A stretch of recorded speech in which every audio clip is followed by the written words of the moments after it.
रात्र व्याख्यानमालेचा 5वा दिवस. मी आपल्या सगळ्यांचं मनापासून स्वागत करते.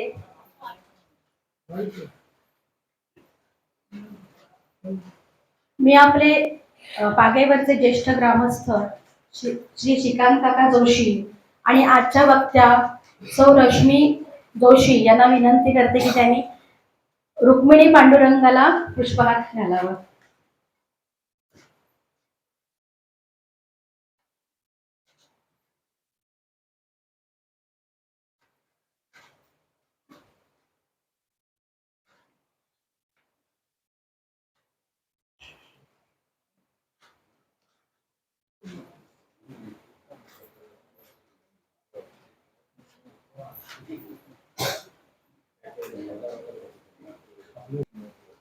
आजच्या दिवशी देवी स्कंदमातेची पूजा केली जाते.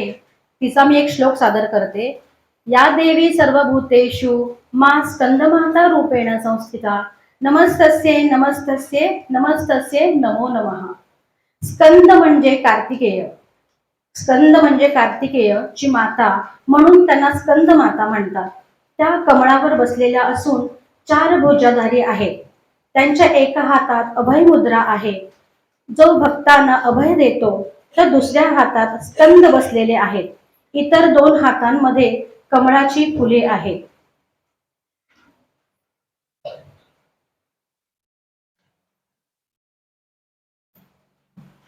चित्रकला. चित्रकला ही कलाकाराच्या भावना, कल्पना आणि विचार व्यक्त करण्याचे एक शक्तिशाली माध्यम आहे. चित्रकलेमुळे सर्जनशीलता वाढते, तणाव कमी होतो. चित्रकला म्हणजे रंग, ब्रश आणि इतर साधने वापरून सपाट पृष्ठभागावर कल्पना, भाव किंवा वस्तूंची अभिव्यक्ती करणारी एक दृश्य कला आहे. यात रेषा, आकार, रंग आणि पोत यासारख्या घटकांचा उपयोग करून सजीव, सुंदर आणि अर्थपूर्ण रचना केली जाते. आजच्या वक्त्या आहेत सौ रश्मी जोशी. त्यांचा विषय आहे चित्रकला. मी त्यांचा परिचय करून देते. सौ रश्मी विश्वास जोशी यांचे शालेय शिक्षण विले पार्ले मुंबई येथे पार्ले टिळक विद्यालय येथे झाले. पदवीपर्यंतचे शिक्षण म ल डहाणूकर विद्यालय मुंबई येथे झाले. येथे वाणिज्य शाखेत झाले. लग्नानंतर संस्कृत भारतीची संस्कृत कोविद ही पदवी त्यांनी मिळवली. त्यानंतर 8वी ते 10वीच्या विद्यार्थ्यांना संस्कृत विषयाचे 15 वर्ष शिक्षक म्हणून त्यांनी काम पाहिले. तर या पुढील चित्रकलेची माहिती जाणून घेऊया सौ रश्मी जोशी यांच्याकडून. या देवी सर्वभूतेषु कलारूपेण संस्थिता नमस्तस्यै नमस्तस्यै नमस्तस्यै नमो नमः. नमस्कार. मी सौ रश्मी विश्वास जोशी, श्रीदेव कृष्णेश्वर देवस्थान आयोजित नवरात्र व्याख्यानमालेचं 5वं पुष्प गुंफायला आज मी इथे उपस्थित आहे. आजचा माझा विषय आहे चित्रकला. चला तर मग सुरुवात करूया. प्राचीन भारतीय संस्कृतीत व्यक्तीने अवगत करायला हव्या अशा काही विद्या आणि काही कला यांचे त्यांच्या जीवनात अनन्यसाधारण महत्त्व आहे. माणसाचे व्यक्तिमत्व सुसंस्कृत होण्यासाठी, सुसंस्कारित होण्यासाठी त्याने एक तरी कला जोपासावी असे म्हटले जाते.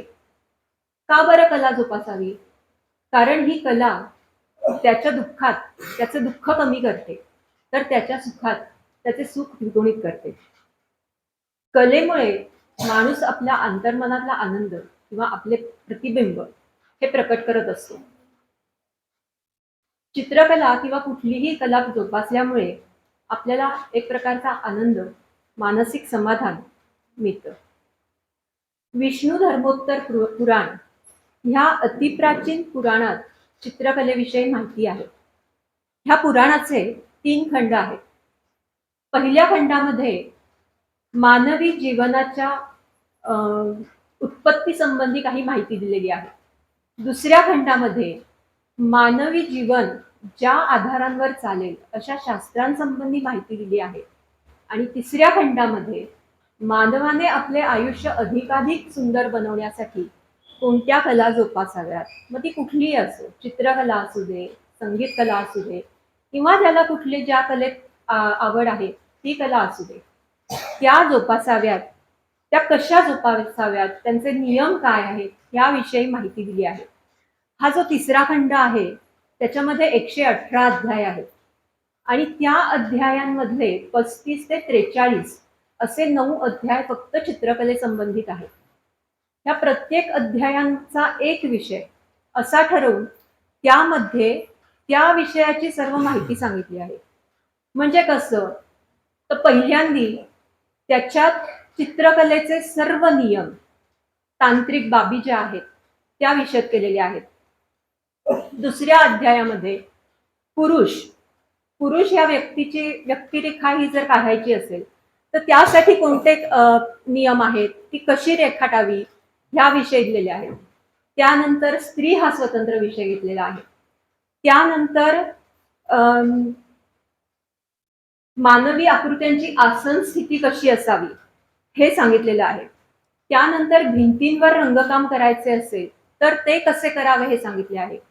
त्यानंतर रंगांचे मिश्रण करून जर ते रंग वापरायचे असतील तर कोणते रंग मिश्रण केल्यामुळे ते अधिक चांगले दिसतात, कोणते रंग एकत्र मिश्रित करू नयेत या संबंधी माहिती दिलेली आहे. थोडक्यात चित्रांमधील दोष कसे टाळावेत आणि चित्र आकर्षक, अर्थपूर्ण आणि सुंदर व्हावे ह्यासाठी काय करावे याची माहिती या अध्यायांमध्ये दिलेली आहे. भारतीय संस्कृतीत 14 विद्या आणि 64 कला आहेत असं म्हटलं जातं. गणपतीला तर 14 विद्या आणि 64 कला अवगत होत्या आणि म्हणून आपण त्याला म्हणतो त्वं ज्ञानमयो विज्ञानमयोसी. 64 कलांमध्ये 23वी कला आहे चित्रयोग, म्हणजे चित्र काढून रंगवणे, आणि 54वी कला आहे चित्रकला, म्हणजे नक्षी काढून, वेलबुट्टी काढून ती चित्र रंगवणे. एक थोडस विषयांतर करते. ह्या ज्या वेळेला 64 कलांचा मी शोध घेत होते त्यावेळेला ह्याच्या बरोबरच मला एक अजून कला सापडली. शब्द साधर्म्यामुळे कसा घोळ होतो ह्याविषयी सांगते. त्याच्यामध्ये मला एक कला सापडली, चित्र शब्दापूपभक्ष विषयक विपाक क्रिया. मला वाटलं हे चित्रासंबंधीच काहीतरी असेल म्हणून मी ते साईट ओपन करून त्याचा शोध घेतला, तर हे दुसरं तिसरं काही नसून पाककला ह्याच्यासाठी हा शब्द वापरलेला आहे, जो विषय 2 दिवसांनी अमृता जोशी बोलणारच आहे. तर अशा या 14 विद्या आणि 64 कला.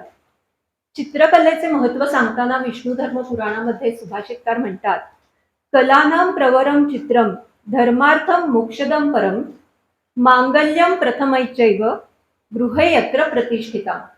म्हणजे काय, तर कलानां प्रवरम चित्रम म्हणजे सगळ्या कलांचं प्रवर म्हणजे प्रमुख ही चित्रकला आहे.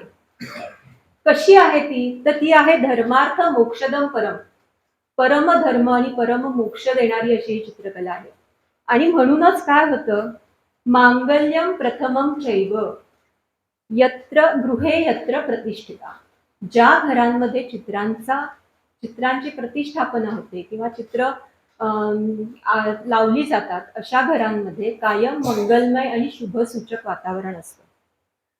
मग अशी ही चित्रकला जी विष्णू धर्मोत्तर पुराणात सांगितली आहे किंवा जिला 14 कलांमध्ये स्थान दिलेलं आहे, 64 कलांमध्ये स्थान दिलं आहे, ह्या कलेची उत्पत्ती झाली तरी कशी,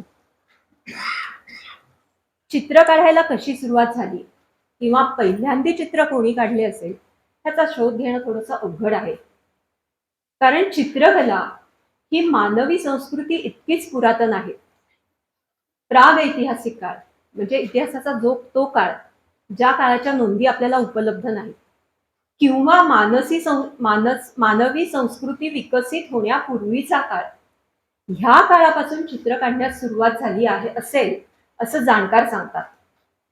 या काळात काढल्या गेलेल्या गुहाचित्रांपासून चित्रकला हळूहळू विकसित होत गेली. गुहांमध्ये काढलेली चित्रे साधारण 40,000 वर्ष इतकी जुनी आहेत. या चित्रांमध्ये बहुतांश करून प्राण्यांची चित्रे किंवा ठिपक्यांच्या नक्षा किंवा हातांचे ठसे ह्याच गोष्टी जास्त करून आढळून येतात. पण ह्या चित्रांचं वैशिष्ट्य असं होतं की ह्या चित्रांमध्ये मानवी चित्र कुठेही काढलेली आढळून येत नाहीत. ज्यावेळी माणूस समूहात राहायला शिकला त्यावेळेला गुहांमध्ये ही भिंतींवरची चित्र काढलेली होती ती हळूहळू भांड्यांवर येऊन स्थिर झाली. त्यानंतर जसजसे शहरीकरण होत गेले तसतशी ही चित्रे मातीच्या भांड्यांवर, भिंतींवर, घरांच्या भिंतींवर दिसायला लागली. आणि जसजसं शहरीकरण होत गेलं तसतशी ही चित्रकला अधिक विकसित होऊन त्याच्यामध्ये प्राणी, फुलांच्या नक्षा असं वेगवेगळ्या क्रिया दिसायला लागल्या. त्याच्यानंतर ज्या वेळेला आणखीन ही कला विकसित होत गेली त्यावेळेला मनुष्य प्राण्यांचा समावेश व्हायला लागला. आणि मग राजवाड्यांमध्ये होणारे समारंभ किंवा विविध प्रकारच्या क्रीडा ह्यांचा ह्या चित्रकलेमध्ये समावेश व्हायला लागला. जशी जशी चित्रकला विकसित होत गेली तसतसा रंगांमध्येही बदल होत गेला. सर्वात पहिल्यांदी तर रंग गेरू, लाल आणि काळा कोळसा ह्यापासूनच चित्र रंगवली जात असत. पण जसजसं चित्रकला विकसित गेली तसतसा रंगांमध्येही बदल होत गेला, रंगही विकसित होत गेले. आणि झाडाच्या साली, काही खनिज पदार्थ, काही फुलं, काही पानं यांच्यामधून लोक रंग मिळवून ते रंग चित्र अधिकाधिक आकर्षित करण्यासाठी वापरू लागले. राजे रजवाड्यांच्या भिंती किंवा घरांच्या भिंती किंवा अमीर उमरावांच्या घरांच्या भिंती या भौमितिक रचना तयार करून आणि त्याच्यामध्ये रंगभरण करून आकर्षक बनवल्या जात असत. मौजेची गोष्ट अशी की जरी आपल्याला हे रंग मिळालेले असले तरी सर्वसामान्य माणसांना मात्र गेरू, पांढरा आणि काळा या 3 रंगांचंच आकर्षण होतं. आणि त्यातही मिळालेले निळा, जांभळा, पिवळा हे रंग अतिशय महाग असल्यामुळे अमीर उमरावांच्या घरांवर वापरले जात असत. आता हे अमीर उमराव अतिशय लहरी असले तरी आपल्या पदरी चित्रकार बाळगून असत. त्यांच्या चित्रकलेला ते प्रोत्साहनही देत असत. एक छोटीशी गोष्ट सांगते. या अमीर उमरावांची लहर बदलली तर ते चित्रकारांना कसे वागणूक देत असत. आपल्याला सर्वख्यात चित्रकार पिकासो माहिती असतील. तर ह्या पिकासोंना एका उमरावाने बोलावून घेतलं आणि सांगितलं माझं एक उत्तम चित्र तयार करून दे. पिकासो म्हणाले ठीक आहे, काय हरकत नाही, मी तुम्हाला तुमचं चित्र काढून देतो. 2-4 दिवसांनी पिकासो ते चित्र घेऊन ह्या उमरावाकडे आले आणि त्याला ते चित्र दाखवलं. उमराव पण आपलं ते चित्र पाहून खुश झाले. वा किती सुंदर चित्र काढलंय, अगदी हुबेहूब माझ्यासारखं काढलंय. बरं पण ह्याची किंमत काय हो? पिकासो म्हणाले ह्या चित्राची किंमत आहे $5,000. काय? $5,000? छे छे छे, हे तर काय नुसता कॅनव्हास आहे, नुसते रंग आहेत, नुसते ब्रशाचे फटकारे मारले, $5,000 काय किंमत सांगता? पिकासो काही त्यांना दुरुत्तर केलं नाही आणि आपल्या सहकार्याला सांगितलं जा रे, आपल्या रंगशाळेतनं ब्रश, थोडेसे रंग आणि ह्या चित्रापेक्षाही मोठा कॅनव्हास घेऊन ये. पिकासोंचं हे शांत उत्तर ऐकून तो उमराव थोडासा मनात सरकला की काय हा माणूस असं काय बोलतोय, मला काही दुरुत्तर करत नाहीये, हे काय ह्याचं वागणं आहे. पिकासोने सांगितल्याप्रमाणे त्यांचा सहकारी ते साहित्य घेऊन आला. ते साहित्य घेतल्यावर पिकासो म्हणाले हे बघा, तुम्ही जे दुकानातनं घेणार होतात ते मीच तुम्हाला देतो फुकट, ते सुद्धा तुमच्याकडनं पैसे न घेता. पण हे जे तुमचं चित्र तुम्ही माझ्याकडनं काढून घेतलेलं आहे ते मी तुम्हाला देणार नाही. कारण ह्या चित्रामध्ये नुसता कॅनव्हास नाहीये, नुसते ब्रश नाहीये, नुसते रंग नाहीये, तर त्याच्या मागे माझी 3 दिवसाची मेहनत आहे. आणि त्या चित्रात तुमचे हावभाव व्यवस्थित यावेत यासाठी मी माझा जीव ओतलेला आहे. त्याची किंमत $5,000 ही मी तुम्हाला कमीच सांगितली. पण तीही जर तुम्हाला जास्त वाटत असेल आणि त्याच्यापेक्षा तुम्हाला हे कॅनव्हास घेऊन स्वतःचं चित्र काढायचं असेल तर हे सगळं साहित्य माझंच तुम्ही घेऊन जा आणि छानपैकी तुम्हाला कसं हवं ते चित्र काढा. हे चित्र मात्र मी माझ्या संग्रहात ठेवीन. पिकासोंचं हे उत्तर ऐकल्यावर उमराव मनातनं खजील झाला. आपण कोणती चूक केली हे त्याच्या लक्षात आलं आणि त्याने पिकासोंना सांगितलं क्षमा करा, माझा बोलण्याचा उद्देश माझ्या बोलण्याने तुम्ही खरोखरच दुःखी झाला असाल, तुमच्या कलेचा मी अपमान केला असं तुम्हाला वाटत असेल तर मी मनापासून तुमची क्षमा मागतो आणि हे चित्र तुम्ही मला द्या. पिकासोंनी नकार दिला. नाही, तुम्ही पहिल्यांदा माझ्याकडनं 5,000 रुपये नाही म्हटलं. आता हे चित्र मी तुम्हाला देईन, पण हा माझा जीव मी तुम्हाला देतोय आणि म्हणून ह्या चित्राचे तुम्हाला आता $50,000 द्यावे लागतील. उमराव काय करणार? आपलीच चुकी आहे, त्यामुळे त्याला ते देणं भाग पडलं आणि ते चित्र घेऊन उमराव आपल्या घरी निघून गेले.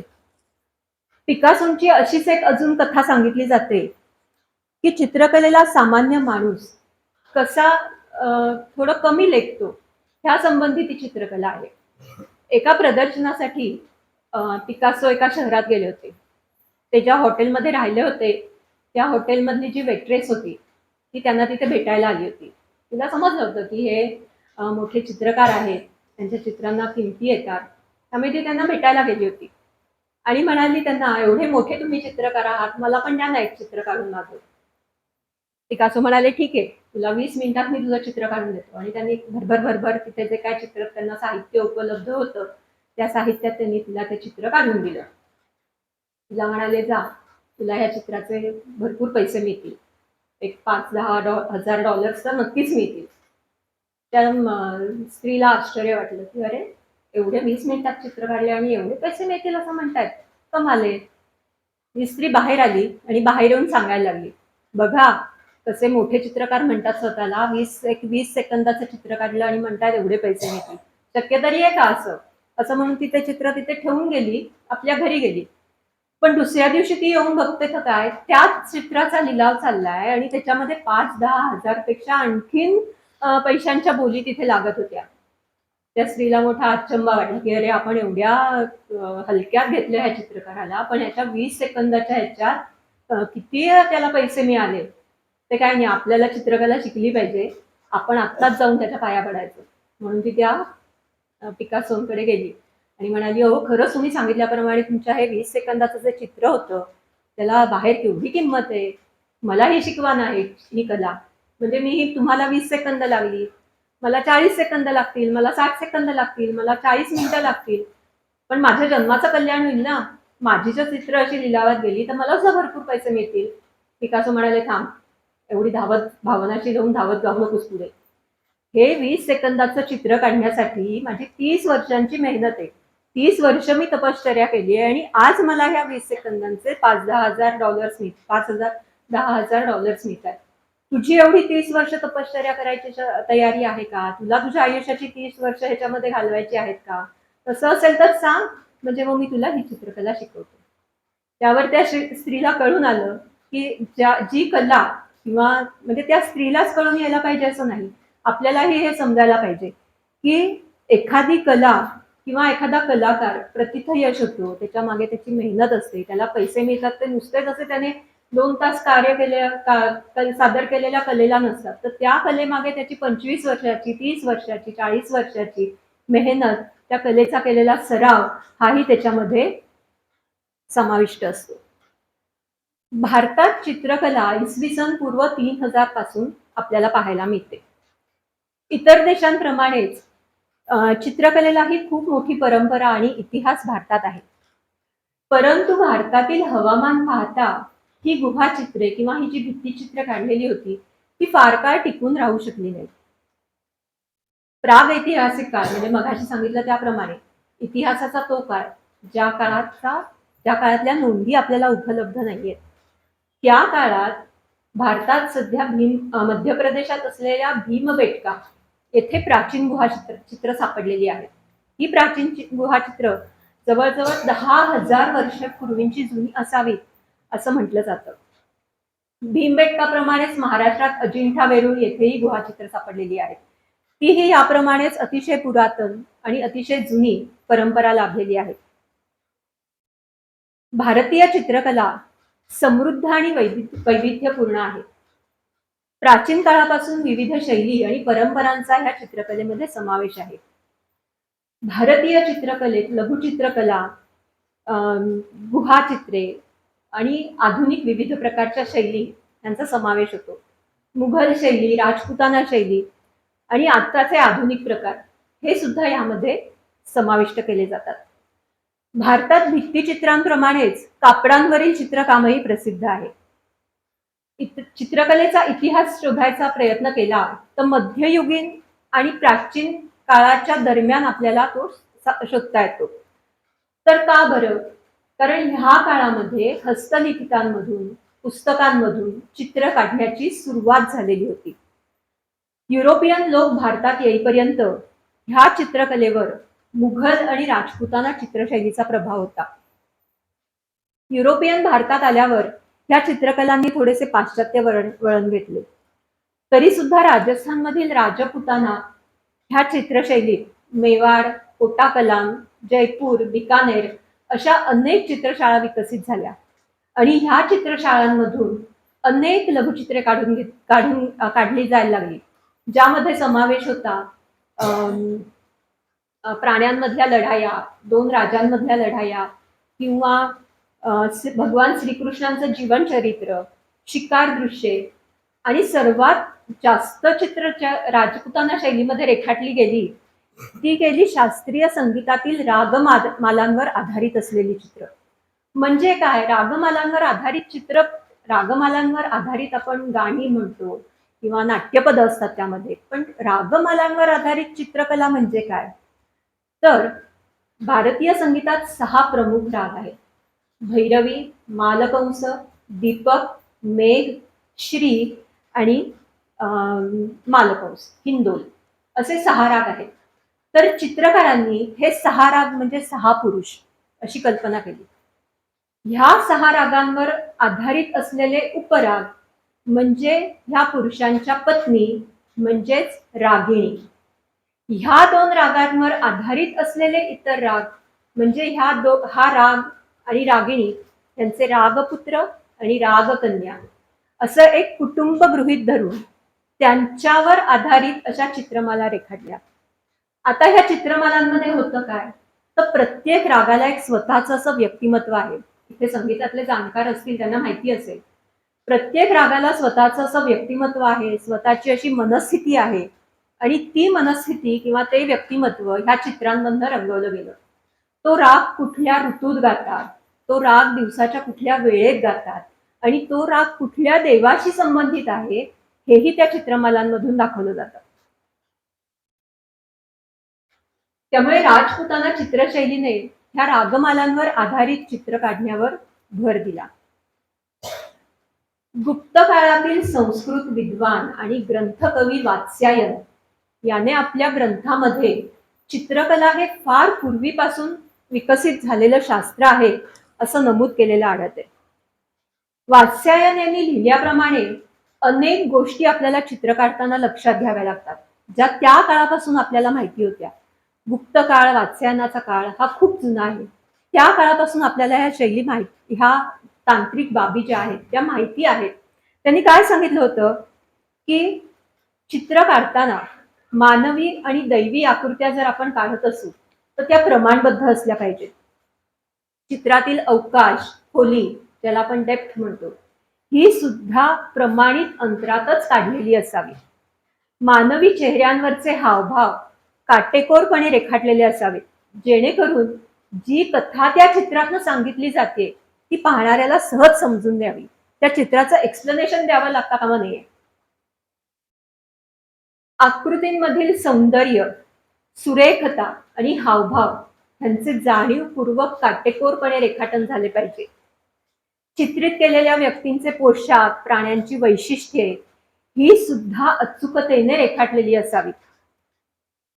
आणि सर्वात महत्वाचं म्हणजे चित्र रंगवताना वापरलेले जे रंग आहेत त्यांचा सुयोग्य वापर त्यामध्ये केला गेला पाहिजे. असं का बरं? तर चित्र पाहायला जी व्यक्ती आलेली आहे त्या व्यक्तीचं चित्त पटकन आकर्षून घेतलं पाहिजे त्या चित्राने आणि चित्रकाराला त्याच्यामध्ये काय सांगायचं आहे हे त्या बघणाऱ्या व्यक्तीला सहजपणे समजून आलं पाहिजे. सद्य काळातील चित्रकलांचा आपण बारकाईने अभ्यास केला तर वात्स्यायनाने सांगितल्या या सर्व गोष्टी सूक्ष्मपणे आपल्याला त्यामध्ये आढळून येतात. मराठी चित्रकलेचा जर आपण, महाराष्ट्रीयन चित्रकलेचा जर आपण मागोवा घेतला तर त्यामध्ये प्रामुख्याने वारली चित्रकला, मराठा चित्रकला आणि चित्रकथी या 3 प्रकारांचा समावेश होतो.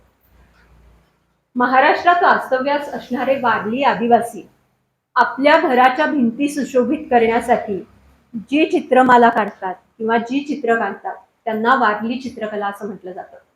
घरात काही शुभ कार्य असेल, काही धार्मिक कार्य असेल, विवाह असेल, जन्माचा उत्सव असेल, तर ह्या चित्रांनी भिंती रंगवल्या जातात.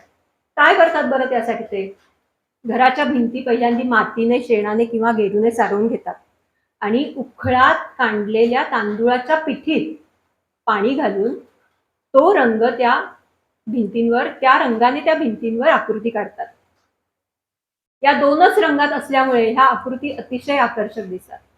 पण मगाशी सांगितलं त्याप्रमाणे जशी चित्रकला विकसित होत गेली, रंगांचाही शोध लागला, त्यामुळे वारली आदिवासी सुद्धा काही वेळा आपल्या रंगांमध्ये झाडांच्या साली, फुलापानांचे रंग हे मिक्स करून रंगीत चित्र देखील काढतात.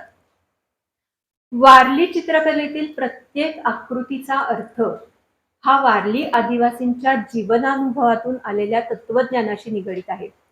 वारली आदिवासींचे जीवन हे भूमी आणि निसर्ग ह्याच्याशी जोडले गेलेले असल्यामुळे त्यांच्या चित्रकलेमध्ये नैसर्गिक आकृत्या किंवा निसर्गाशी समतोल साधणाऱ्या अशा आकृत्या आपल्याला दिसून येतात.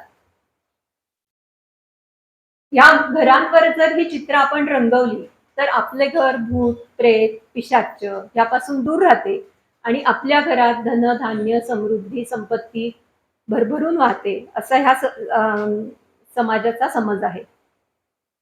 आता तर काय वारली चित्रकला आपल्याला भांड्यांवर, विविध कपड्यांवर, साड्यांवर सर्वत्र दिसून येते. मराठा चित्रकला शैलीवर राजपूत आणि युरोपियन चित्रशैलीचा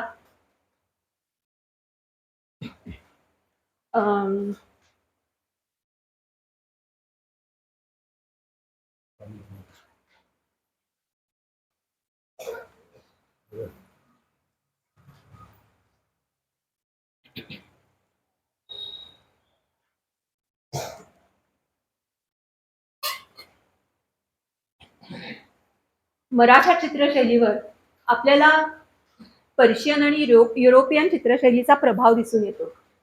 ही चित्रे जास्त करून जुने वाडे, मंदिराचे छत या ठिकाणी दिसून येतात. 17व्या आणि 18व्या शतकात मराठा चित्रशैलीचा उदय झाला असं मानलं जातं. मराठी चित्रशैलीमध्ये सुद्धा राजवाड्यावरील धार्मिक उत्सव किंवा निसर्गातील विविध दृश्ये यावर चित्र काढलेली आढळतात. 17व्या शतकात मराठा साम्राज्याचा उदय झाल्यानंतर छत्रपती शाहू महाराजांनी प्रशासनाची धुरा पेशव्यांकडे सोपवली आणि पेशव्यांनी आपल्या पदरी बाळगलेल्या चित्रकारांकडून लघुचित्र काढून घ्यायला सुरुवात केली.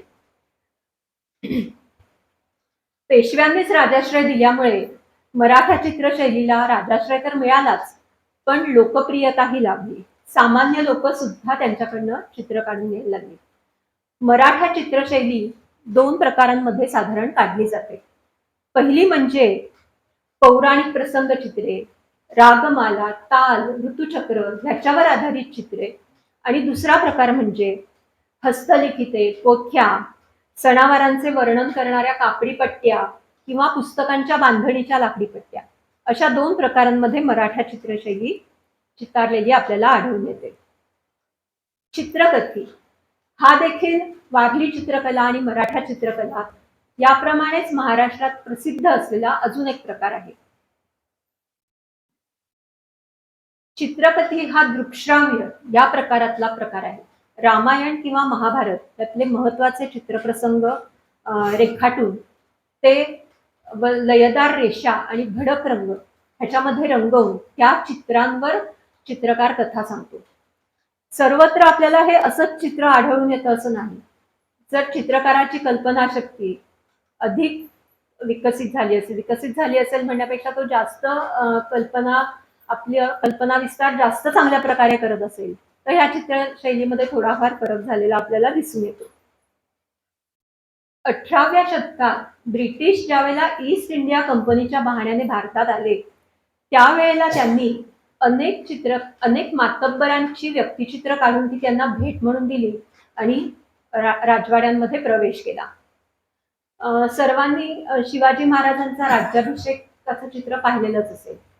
अशा प्रकारची ती चित्रे थोडक्यात काढलेली होती. भारतातील चित्रकलेवर अजूनपर्यंत तरी पाश्चिमात्य चित्रकारांचा प्रभाव पडलेला नव्हता, परंतु ज्यावेळेला ब्रिटिश भारतात आले त्यावेळेला हळूहळू भारतातल्या चित्रशैलींवरही ब्रिटिशांचा प्रभाव पडू लागला. असं का बरं झालं? तर ब्रिटिशांच्या ज्या तांत्रिक बाबी होत्या चित्र काढतानाच्या, त्या अतिशय उच्च दर्जाच्या किंवा आपल्या इथे चित्रकला ज्या प्रमाणात विकसित झाली होती त्यापेक्षा जास्त प्रमाणात त्यांच्या तांत्रिक बाबी विकसित झालेल्या होत्या. आणि त्यामुळे ह्या बाबी शिकून घेतल्यावर भारतातील चित्रकारांवर पण पाश्चात्य चित्रशैलीचा प्रभाव पडायला लागला. कोणत्या बाबी होत्या ह्या?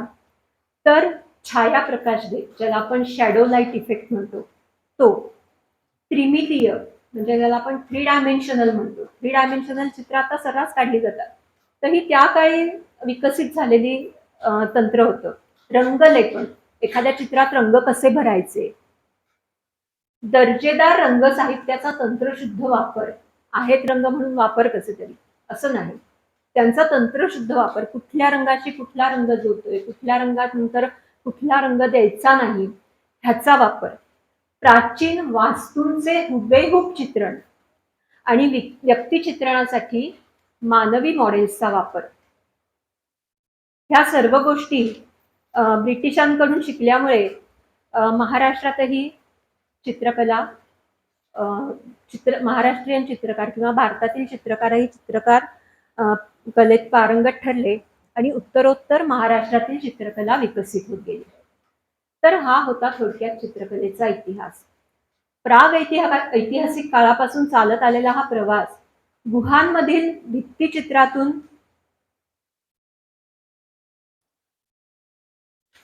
भित्तिचित्रांपासून सुरू झाला हे मी सांगितलंच आपल्याला.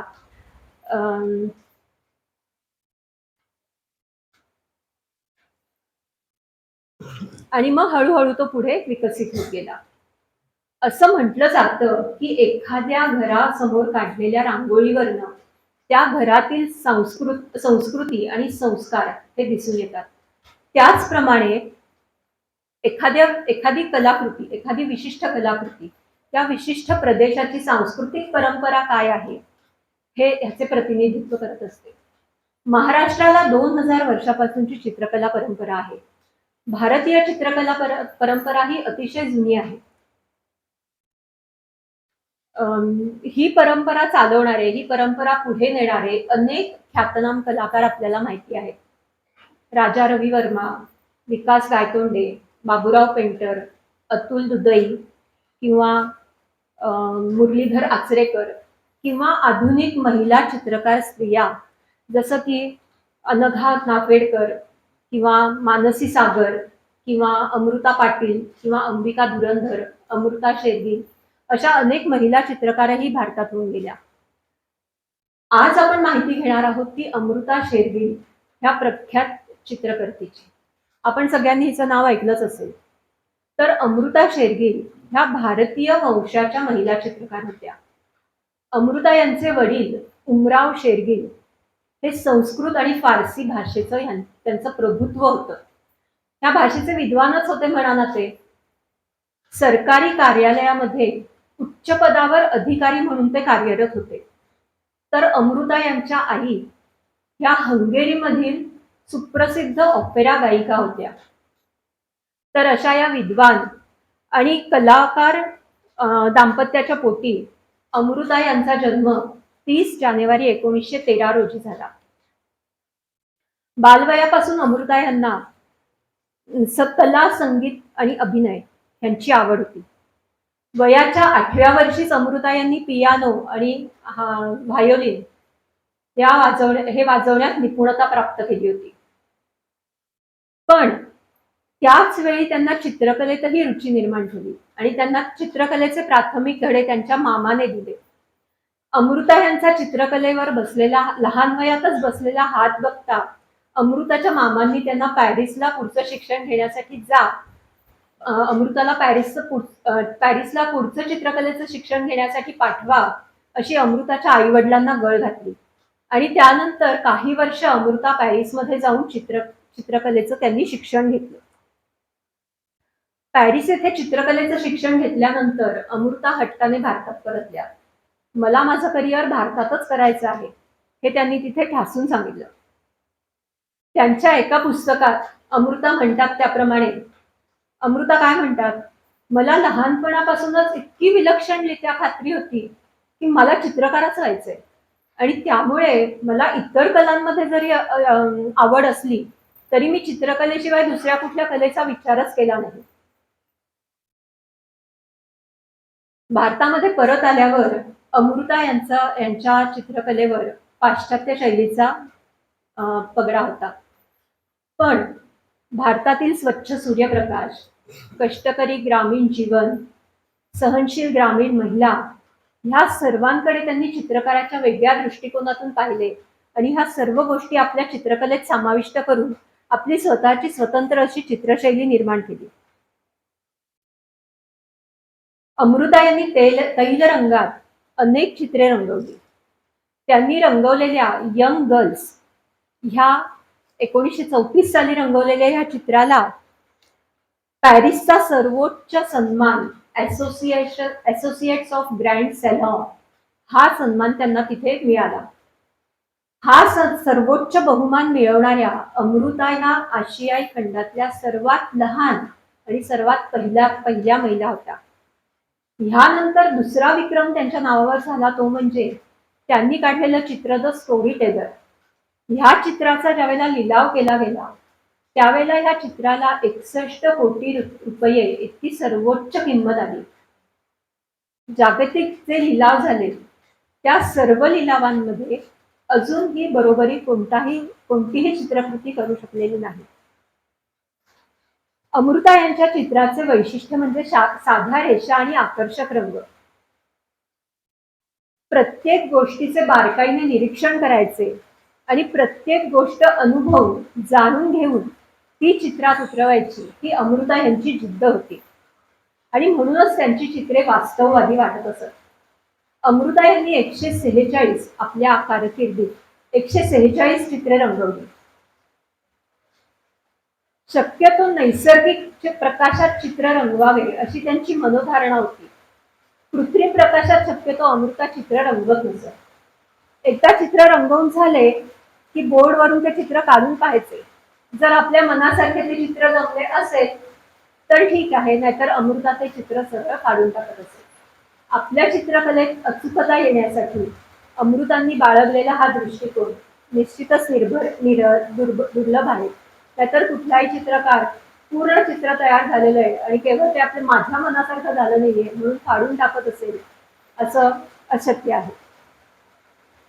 अमृता यांच्या चित्रकलांनी चित्रकलेला नवी दिशा दिली. अनेक नवीन चित्रकारांनी अमृतांच्या चित्रकलेचे अनुसरण केले. अमृता यांना उणेपुरे 28 वर्षाचे आयुष्य लाभले.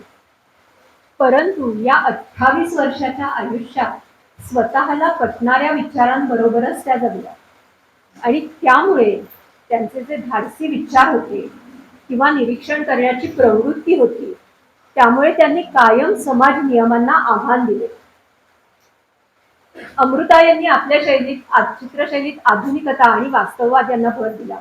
त्याचबरोबर भारतीय लोककथा किंवा भारतीय जीवन यांचा समावेश त्या चित्रांमध्ये केला. कायमच सामाजिक परंपरा किंवा रूढी यांच्या विरुद्ध मुक्त जीवन जगलेल्या अमृता यांचे 5 डिसेंबर 1939 रोजी निधन झाले.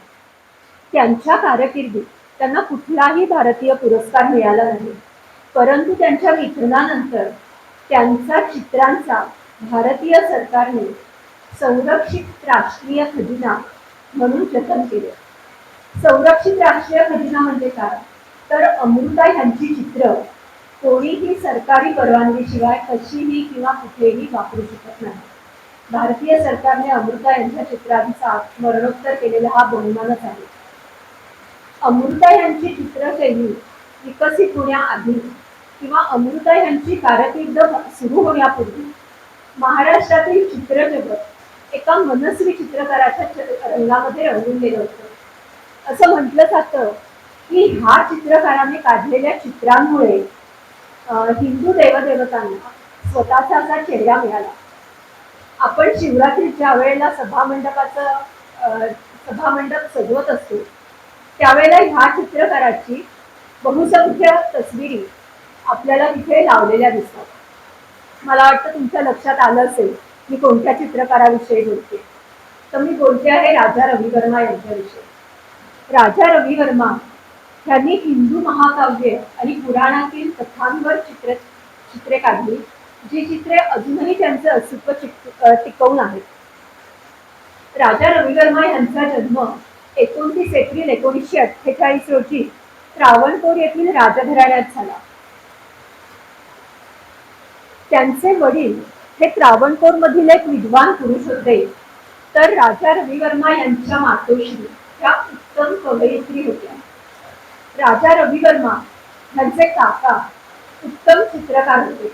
म्हणजे काय, एका उत्तम कलाकार असलेल्या कुटुंबामध्ये राजा रवी वर्मा यांचा जन्म झाला.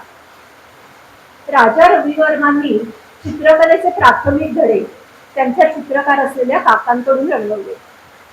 कालांतराने त्रावणकोरच्या महाराजांनी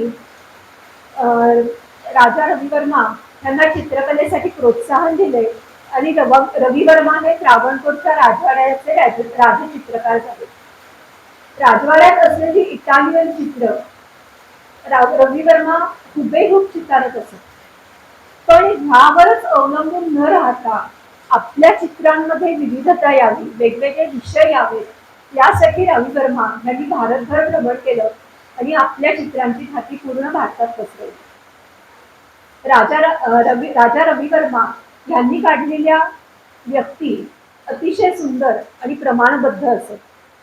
त्यांच्या चित्रशैलीवर पाश्चिमात्य कलाकारांचा प्रभाव जास्त होता आणि त्यामुळे चित्रांमध्ये वापरलेले रंग हे भारतीय चित्रकारांप्रमाणे भडक न राहता थोडेसे पेस्टल कलरकडे, म्हणजे ज्याला आपण मंद कलर असे म्हणतो, थोडेसे फेंट असतात, अशा ह्याच्यामध्ये त्यांची चित्र रंगवलेली आपल्याला आढळून येतात.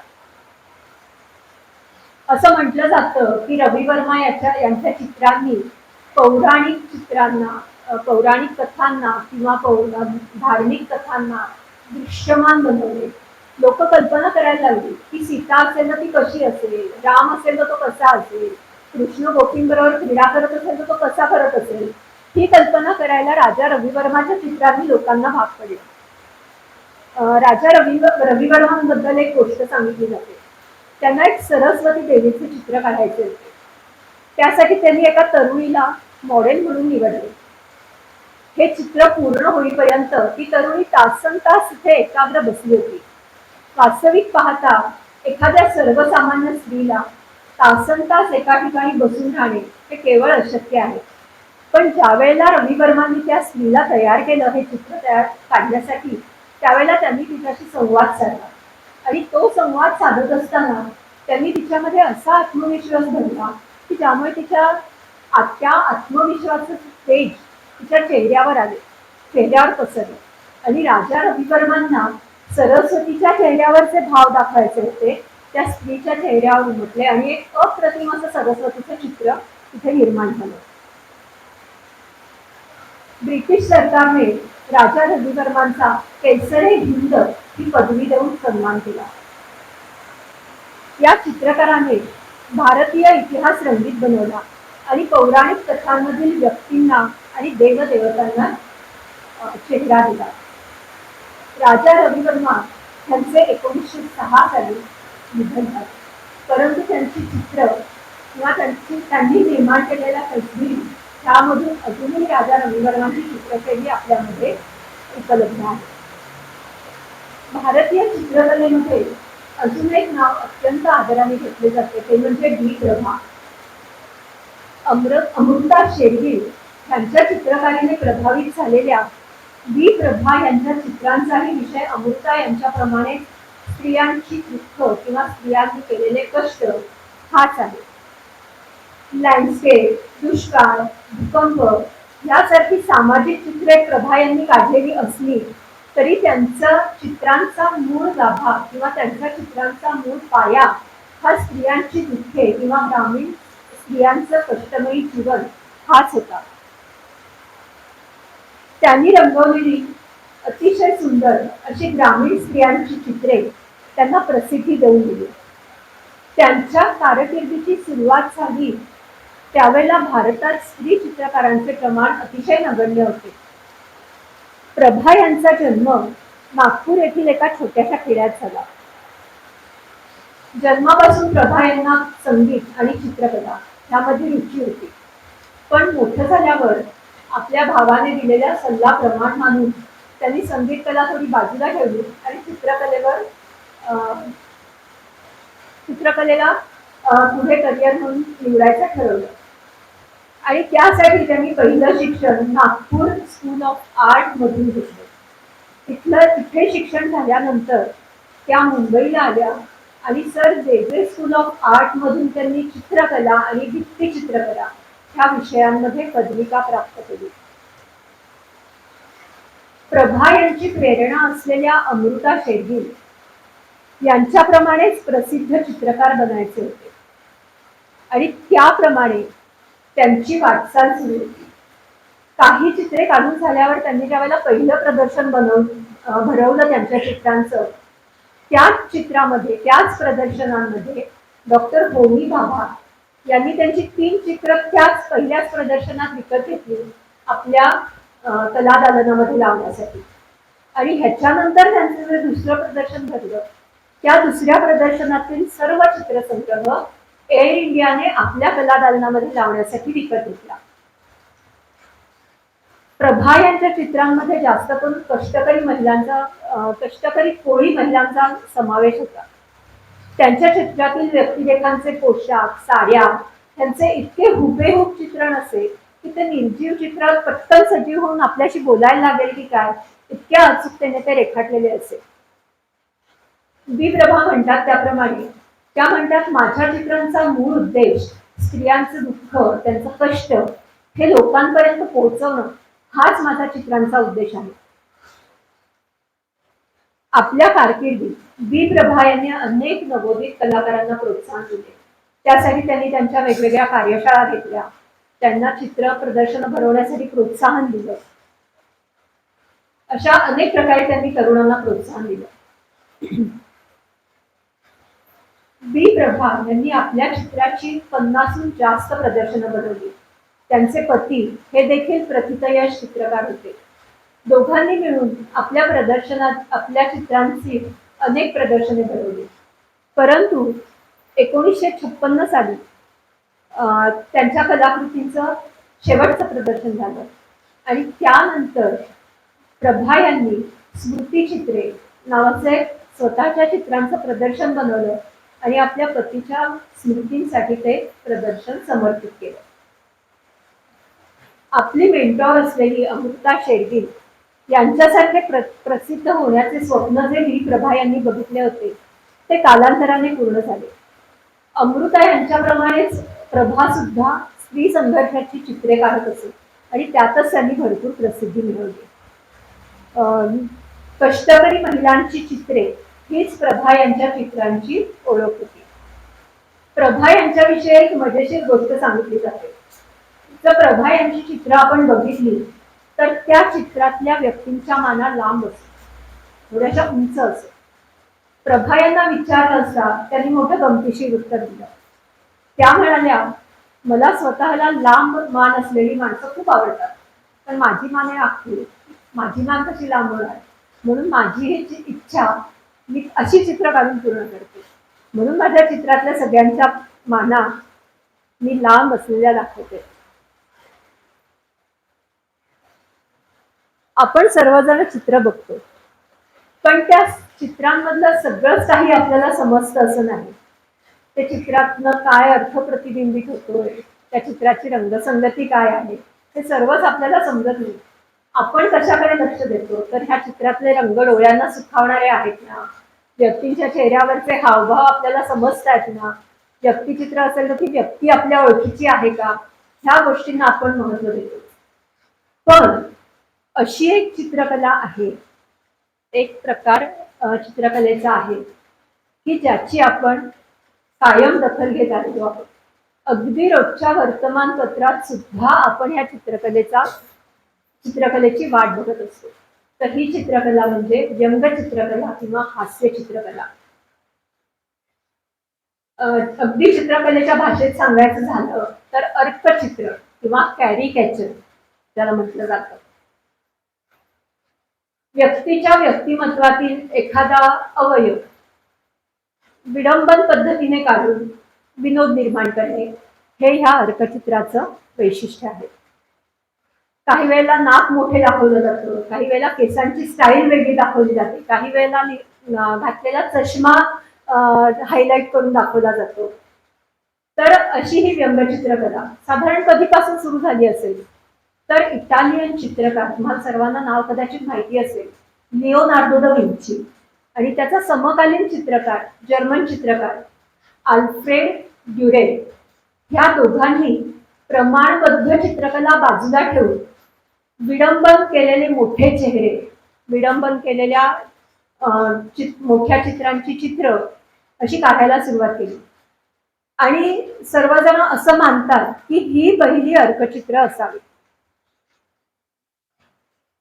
जगभरात ज्यावेळेला धार्मिक, राजकीय आणि सामाजिक उलथापालथ होत होती त्यावेळेला ह्या व्यंगचित्रांचा सर्व कलाकारांना किंवा सामान्य लोकांना ह्या व्यंगचित्राचे महत्त्व पटायला लागले. का पटायला लागले असेल? कारण ह्या व्यंगचित्रांबरोबर ते व्यंगचित्रकार अशी एक खुमासदार लाईन लिहित असत, अशी एखादी खुमासदार ओळ लिहित असत की ज्यामुळे त्या चित्रकाराला कशावर भाष्य करायचं आहे हे त्या चित्रकाराने जरी त्या व्यक्तीच्या विरोधात लिहिलेलं असलं तरी कुठलाही पुरावा मागे न ठेवता लोकांना व्यवस्थित समजत असेल. आणि ते विनोदाच्या माध्यमातून असल्यामुळे लोकांना ते झटकन समजत असेल. आजच्या काळात अमूलच्या जाहिराती आपण बघतो त्या ह्याच प्रकारच्या आहेत की व्यंगचित्र असतं पण त्याची एकच अशी खुमासदार लाईन लिहिलेली असते. मग ते क्रिकेटवर असू दे किंवा राजकीय घडामोडी आता भरपूर घडतच आहेत, त्यांचा उल्लेख करणंच न करणंच योग्य ठरेल. अशा राजकीय घडामोडी असो ह्याच्यावर एकच अशी लाईन लिहिलेली असते की आपल्याला त्या चित्रकाराला काय म्हणायचं आहे हे तात्काळ लक्षात येतं. इंग्लिश व्यंगचित्रकार टॉमस रोझॅन्डसन किंवा जेम्स हिलेरे यांनी व्यंगचित्रांमध्ये लक्षणीय कामगिरी केली. भारतात व्यंगचित्रकला अगदी नवथर म्हणजे 20व्या दशकाच्या सुरुवातीला सुरू झाली. सर्वात प्रथम हिंदू पंच आणि अनंत हरी गद्रे यांनी त्यांच्या निर्भीड ह्या साप्ताहिकांमध्ये राजकीय विडंबन चित्रांना सुरुवात केली. ह्या चित्रांवर साहजिकच पाश्चिमात्य कलाकारांचा प्रभाव जास्त होता. पण त्यानंतर म्हणजे 1940 नंतर महाराष्ट्रातील प्रख्यात चित्रकार श्री दीनानाथ दलाल आणि माननीय बाळासाहेब ठाकरे ह्यांनी अशा तोडीची व्यंगचित्र काढली की जी पाश्चात्य कलाकारांच्या व्यंगचित्रांशी बरोबरी साधू शकते. आता व्यंगचित्र लोकप्रिय होण्यामागे महत्वाचं कारण कुठलं होतं तर एक पाच पानांचा निबंध मी लिहून काढला किंवा मी एक 25 ओळींचं लेख लिहिला तर त्या लेखाने जो परिणाम साधला जाणार नाही तो परिणाम चित्रकाराने त्याच्या कुंचल्याने काढलेल्या छोट्याशा चित्रातनं प्रतिबिंबित होतो. उदाहरण सांगायचं झालं तर एका व्यंगचित्रामध्ये मी असं पाहिलं होतं की पर्यावरण दिवस आहे आणि वन अधिकारी वृक्षारोपण करायला आलेले आहेत.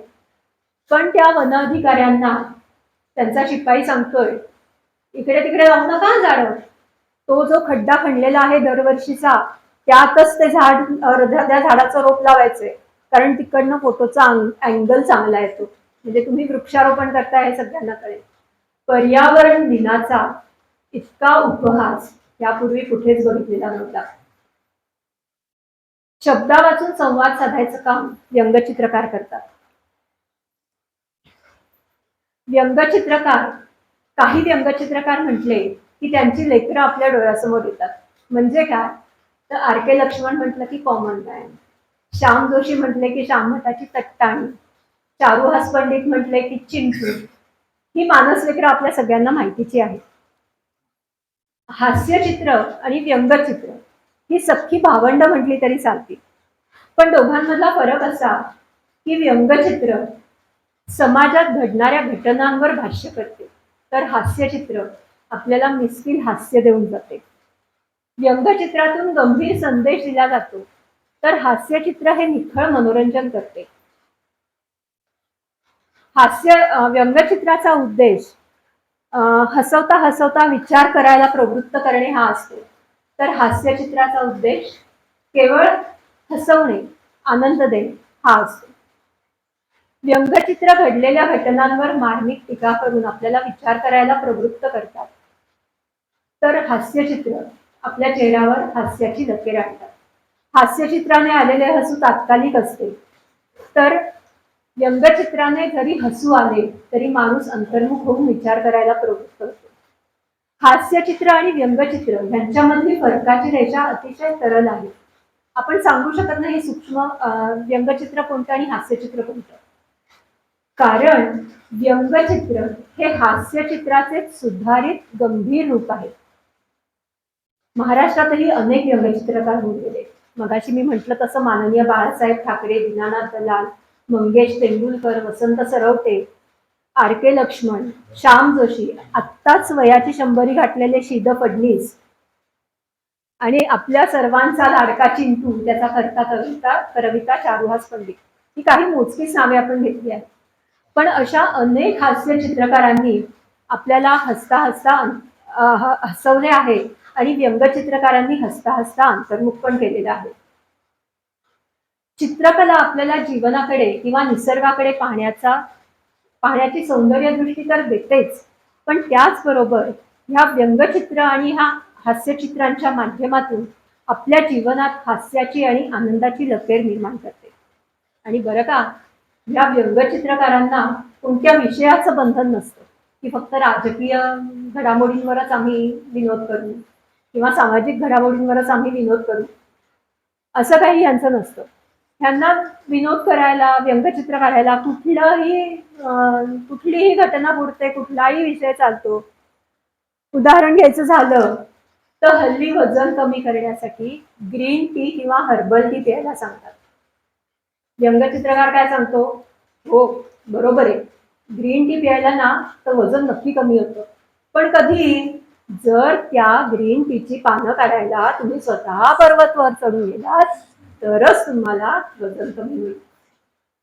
दुसरं उदाहरण, नवरात्रीचा उत्सव सुरू आहे, बायका छान नवरंगाच्या साड्या नेसून सगळीकडे छान आनंदात फिरतात. व्यंगचित्रकार याच्यावर काय भाष्य करतो, पाऊस पडतोय का, मग आता या साड्यांबरोबर नवरंगाचे रेनकोट पण घ्यावे लागतील, ही व्यंगचित्रकाराच्या मनात आलेली शंका. कोकणातले खड्डे तर आपल्याला माहितीच आहेत. एका व्यंगचित्रकाराने त्या खड्ड्यांचे चित्र काढलं आणि त्याच्या खाली एक खुमासदार लाईन दिली, कोकणातल्या रस्त्यांच्या इंजिनियर्सना सोडून बाकी सर्व इंजिनियर्सना इंजिनियर्स डेच्या शुभेच्छा. म्हणजे व्यंगचित्रकार त्या इंजिनियरला शुभेच्छा द्यायलाही तयार नव्हता. डास आपल्याला सगळ्यांनाच आवडतात, नको जीव करून टाकतात, ह्याला सुद्धा व्यंगचित्रकाराने सोडलेलं नाहीये. एक माणूस डासाला ब्लड बॅग देतो आणि सांगतो, मला चावून माझं रक्त पिण्यापेक्षा ही बॅग घे आणि हवं तितकं रक्त पी. तर तो डास त्याला ॲटिट्यूड मध्ये सांगतो, काय सांगतो, मी पॅक फूड खात नाही. खरं तर आपण पॅक फूड खायचं नाहीये, पण ही शिकवण व्यंगचित्रकाराने डासाच्या माध्यमातून दिली. काळाचा महिमा आगाध आहे.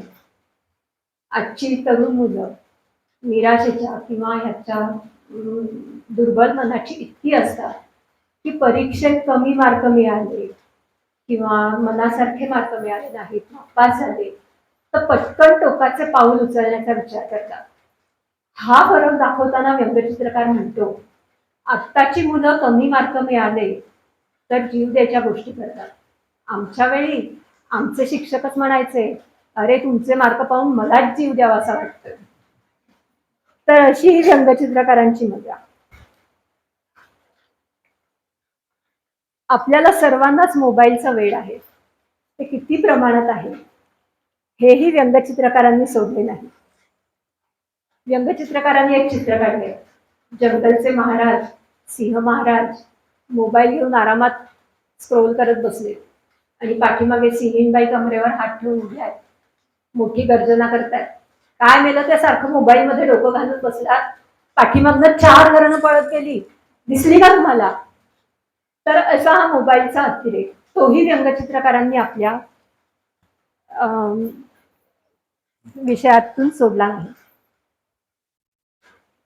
चित्रकार केवळ समाजातील नकारात्मक गोष्टी बघतात आणि त्या पुढे आणतात असं नाही, तर त्या नकारात्मकतेमुळे निराशा येत असेल तर ती निराशा सुद्धा सकारात्मकतेकडे कशी वळवायची हेही चित्रकार बघतात.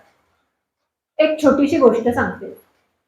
एक खूप पराक्रमी राजा होता. त्याचं जे घराणं होतं ते अतिशय शूर आणि लढवय्या अशा राजांचं होतं. हा राजा सुद्धा पराक्रमी होता. एका लढाईमध्ये पराक्रम गाजवताना त्याचा एक पाय आणि एक डोळा निकामी झाला होता. पण लढाई मात्र त्याने खेचून आणली होती. लढाईत त्याला विजय मिळाला होता.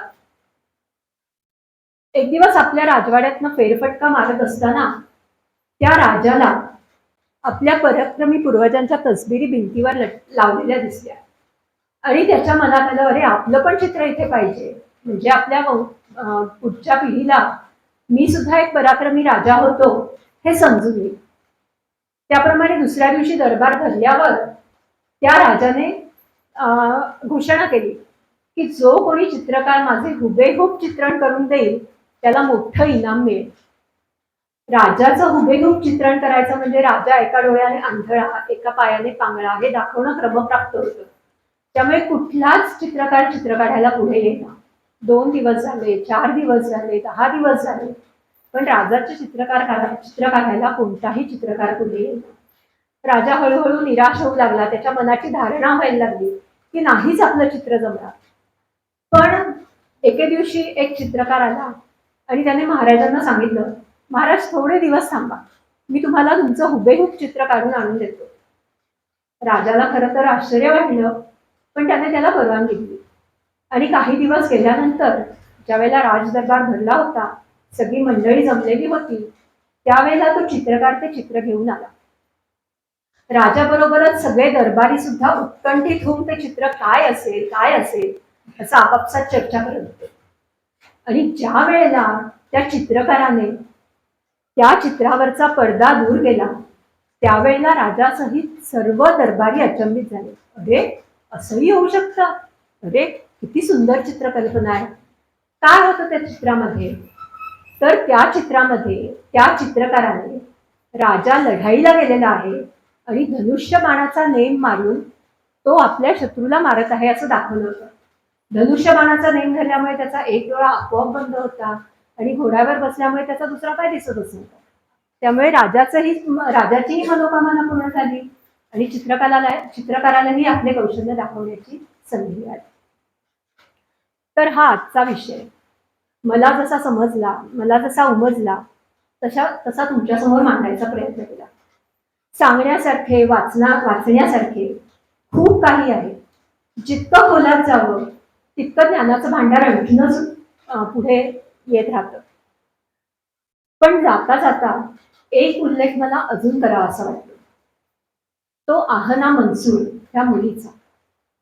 या मुलीने A4 साईजचा पेपरवर 160 लघुचित्रकृती केवळ 3 तासात काढलेल्या आहेत. आणि हा तिचा विश्वविक्रम आत्ताच म्हणजे 7 मार्च 2025 रोजी नोंद झालेला आहे. तुम्ही कोणी ह्या मुलीचं वय अंदाज करू शकता का? मी सांगते, ह्या मुलीचं वय आहे केवळ 5.5 वर्ष. आणि ह्या छोट्या वयात तिने हा कौतुकास्पद उपक्रम केल्यामुळे मला ह्या व्याख्यानामध्ये तिचं उल्लेख करणं आवश्यक वाटलं. ह्या वेळेचे व्याख्यानाचे विषय आव्हानात्मक होते. जर त्याला आम्ही प्रात्यक्षिकाची जोड दिली असती तर ते अधिक परिणामकारक झाले असते. पण तरी देखील तुम्ही सर्वांनी समजून उमजून व्याख्यान ऐकायला येऊन आम्हाला प्रोत्साहन दिले त्याबद्दल मी तुमची शतशः आभारी आहे. श्रीदेव कृष्णेश्वराचे आशीर्वाद आणि आपल्या सर्वांचा पाठिंबा यामुळे मला ह्या व्याख्यानात पुन्हा एकदा बोलण्याची संधी दिल्याबद्दल श्रीदेव कृष्णेश्वर देवस्थानचे अध्यक्ष श्री सुमेधजी करमरकर आणि समितीचे इतर सदस्य यांची मी मनापासून ऋणी आहे. शेवटी विष्णू धर्मपुराणातला एक श्लोक म्हणून इथेच थांबते.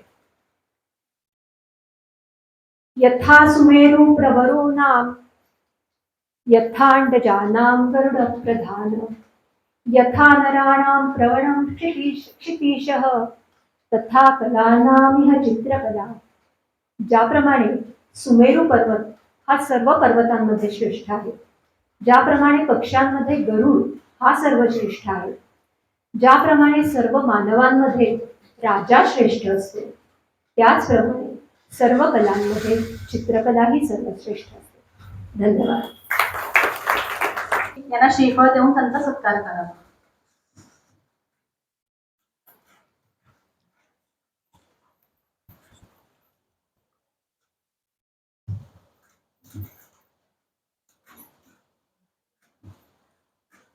कृपया कोणी अस्वस्थ होऊ नका. माझं घड्याळाकडे लक्ष आहे.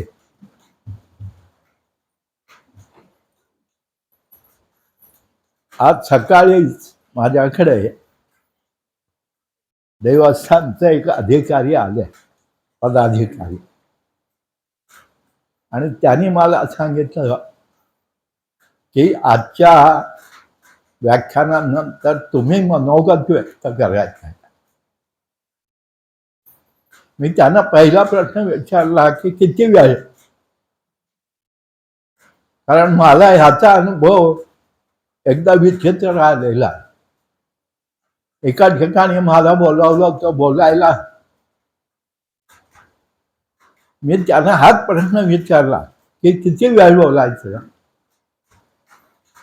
ते म्हणाले कार्यक्रमाची वेळ 7 वाजेपर्यंत आहे, तुम्ही कितीही बोला, आम्ही 7ला जाणार. म्हणजे असा अनुभव जर आपण घेतला तर पहिल्यानं विचारलेलं बरं किती वेळ बोलायचं म्हणून मी जास्ती बोलणार नाही.